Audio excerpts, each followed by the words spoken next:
The hotel has a lot of history. It was started in the late 1890s and was officially opened in 1904. The hotel itself has had 3 owners in its 120 plus years.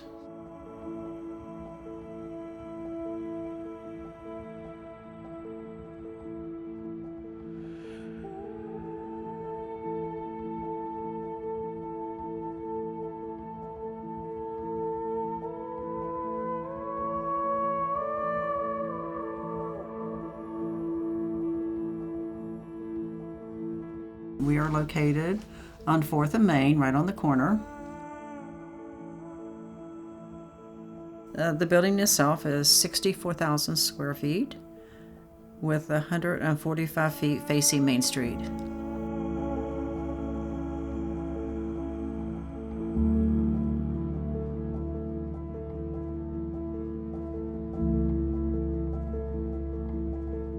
The hotel is located right on the river, mainly due to the fact that the Ohio is definitely a working river and transportation with the boats, and there was a landing here originally, and now there's one down on 1st Street. The Ohio in Native American language means beautiful river.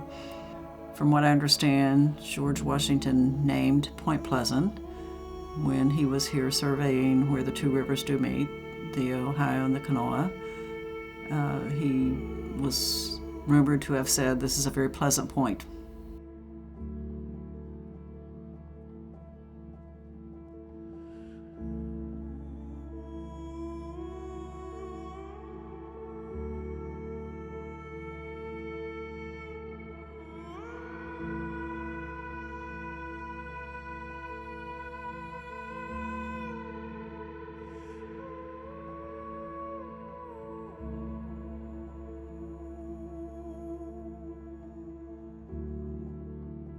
There's a very really significant good monument of Daniel Boone, and we're very fortunate to have that and the history that goes with it.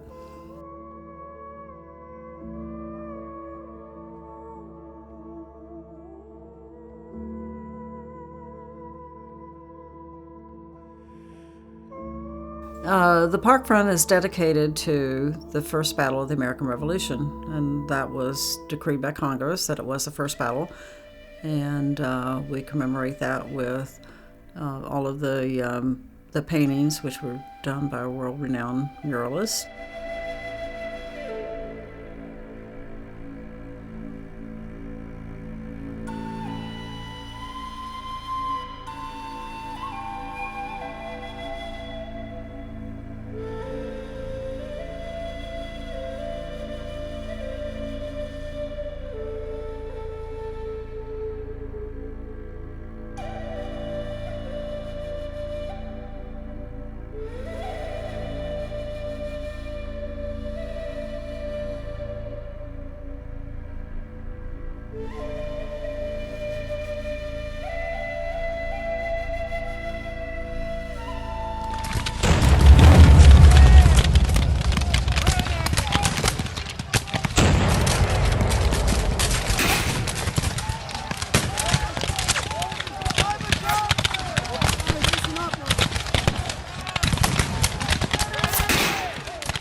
These statues are a real, I believe, asset to the town.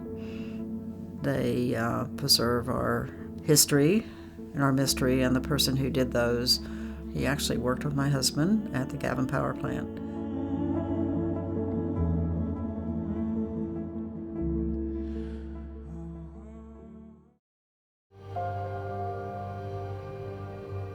We have a 1905 business journal that talks about the construction of the hotel, and I wanted to build this hotel in the Grand Hotel style. There was a person that shined shoes. There was a space for that. It was built with a bar that was very intricate, very nice.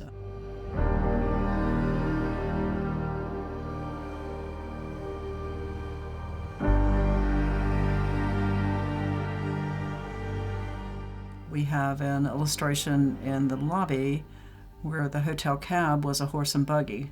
It had the Spencer on it because it was originally the Spencer, built by Homer J. Smith and a business partner. The hotel was built with no expense spared. It boasted stained glass Tiffany windows, a rookwood fireplace.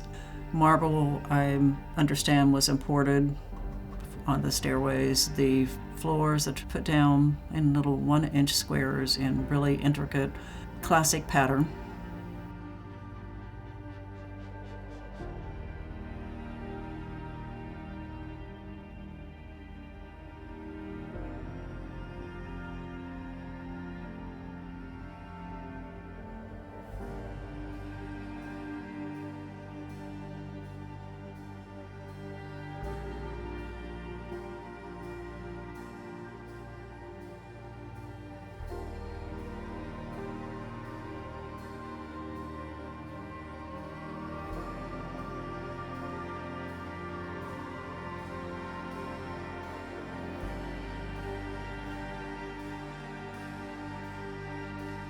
The stained glass windows, which there isn't a day goes by that I don't appreciate those, because the light changes in them from morning to, especially morning and evening.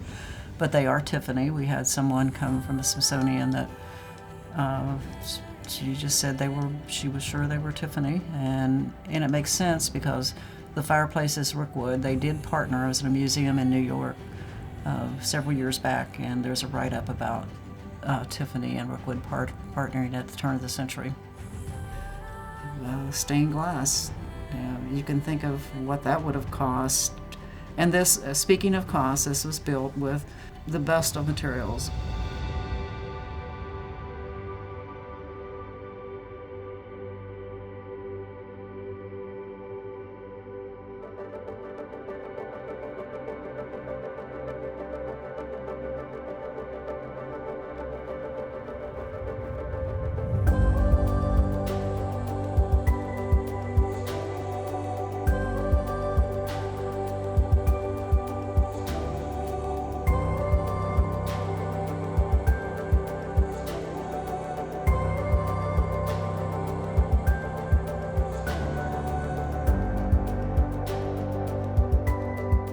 The sofas in the lobby, we have pictures that go back 80 years for those, and we're still using them. I just had them upholstered with the same type of fabric 2 years ago.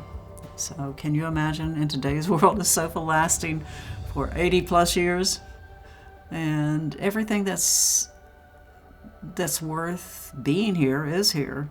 And I think that's one of the things that people do appreciate. That is, in fact, we hear quite often, this seems like a museum, like I'm staying in a museum.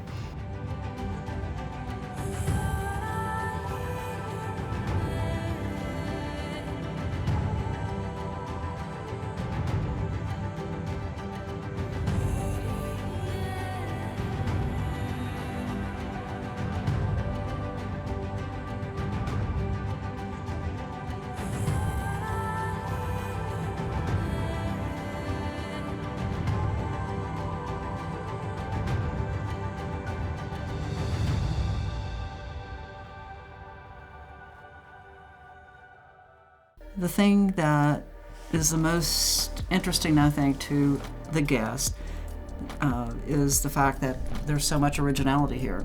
So much. When guests stay here, one of the things I hear the most is, I feel like I just stepped back in time. Or some people will say, I remember this, my mom taking me to my grandma's house and it reminds me of this. And people, I think, really enjoy that. When these are gone, they just can't be reconstructed.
appreciate the fact that it has stood the test of time, and we hear that countless times when people stay.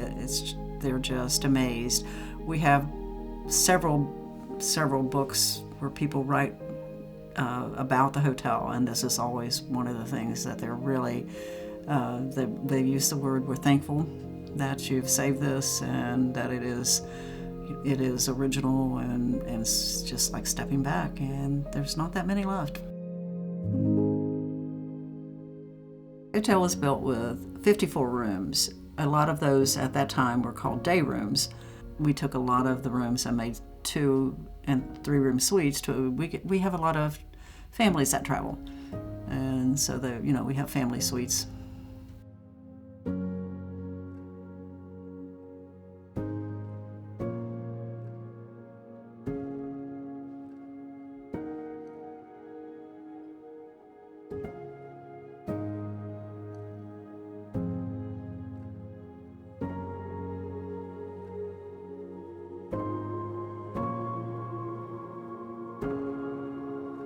Point Pleasant at the turn of the century had a larger population than we have now, and the hotel was worthy of 100,000 people at that time, which would have been fairly large.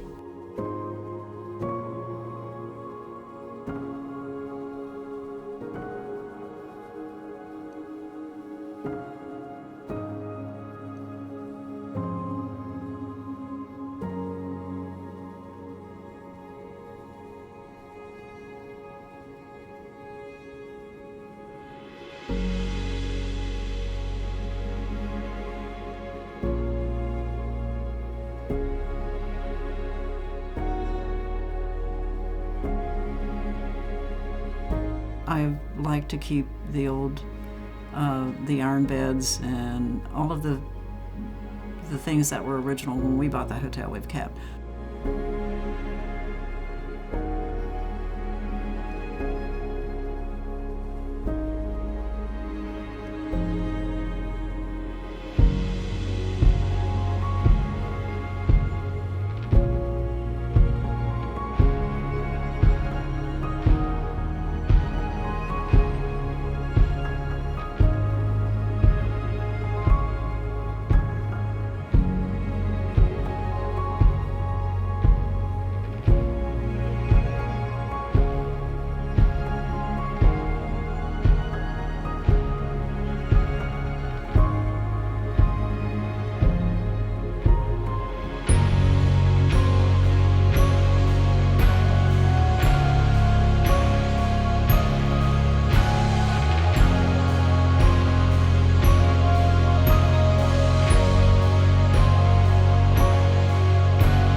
When this hotel was first erected and was opening for business, the rates started at $1.50, I believe, to up to about $2.25.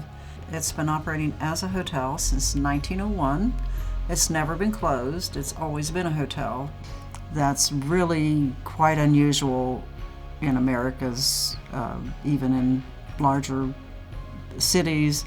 Hotels, even some of the ones that are really popular now, such as the Drake and they have been either torn down and reconstructed on the side, but they have been closed and totally renovated.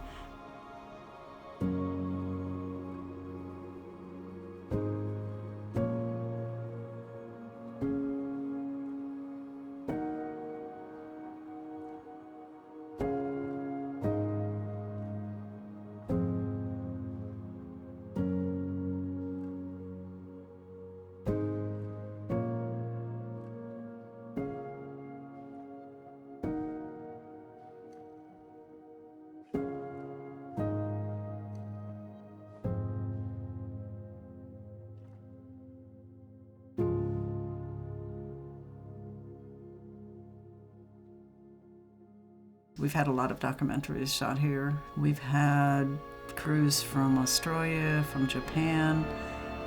This was, I think, we've had a lot of filming due to the Mothman legends.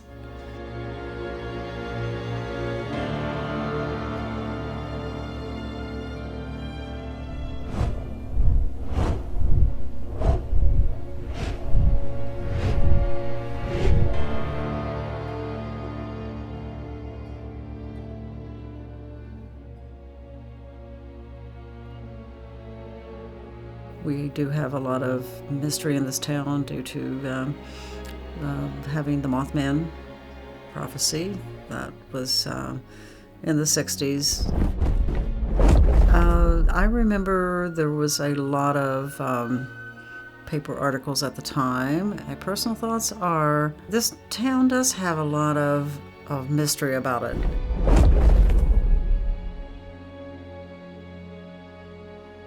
A lot of people in this town would think that it had something to do.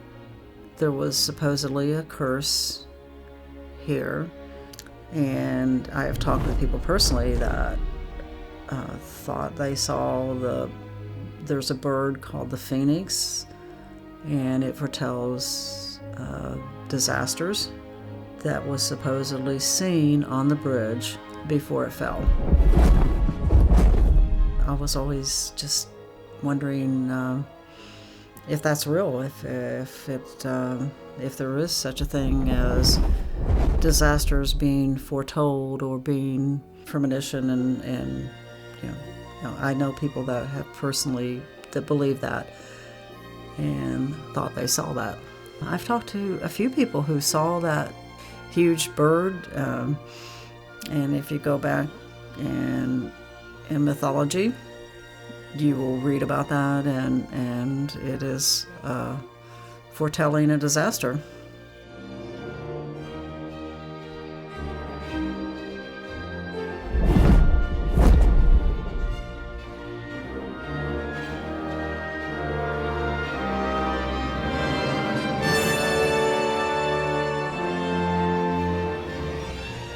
PBS, I think you can look it up, on the failure of bridges.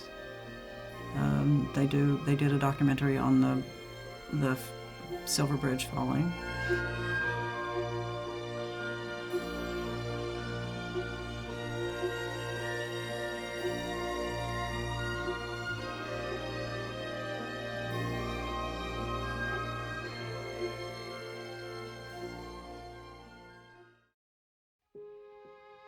We are fortunate enough to have art from all over the world in our museum. It's actually, we have art that was shown in Paris on loan, and I just am grateful and feel fortunate that we've been able to have that and have people enjoy it as well.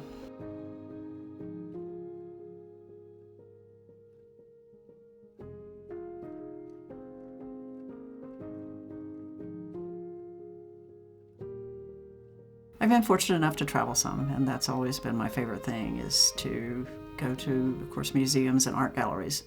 And it was a dream I've always had. So when we didn't have rental for the space, and it's about 3,600 square feet, I just decided it was going to be an art gallery. We have so much talent in this town, and I just felt that we needed a venue for the artists. They meet here, paint here, they teach. And we have openings for the town. It's all free to the public, open to the public. And, we've never had a paid employee. We've always, volunteers. And so it's been very rewarding.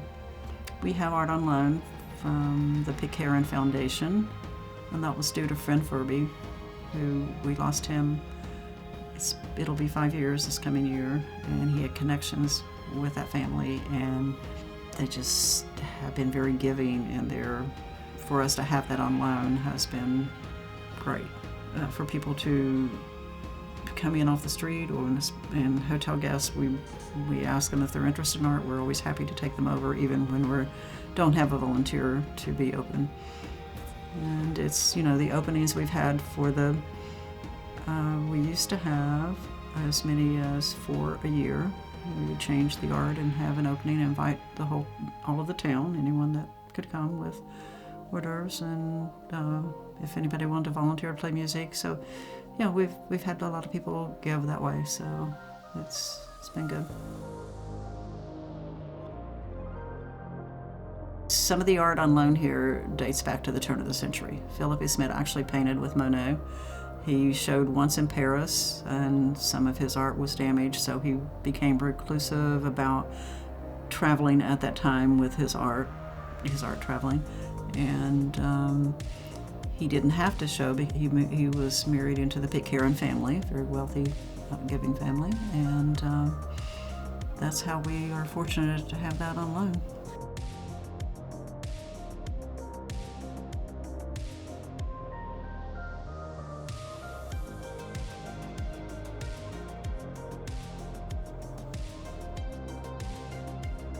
The 33 years that we have been here, we've had people from all over the world. It's been a very humbling and great experience. So this hotel is more than just a box hotel. This is an iconic piece of history. Staying here is an experience, and I feel grateful to be the caretaker. I've always said when I came here, I'm the our family right now is the caretaker, and we're hoping that it goes on and serves the town as well as it has for the last 120 years. That'll continue that role as long as possible. This is the longest running business, I believe, in the state. I mean, it's 123 years, so of continuous operation.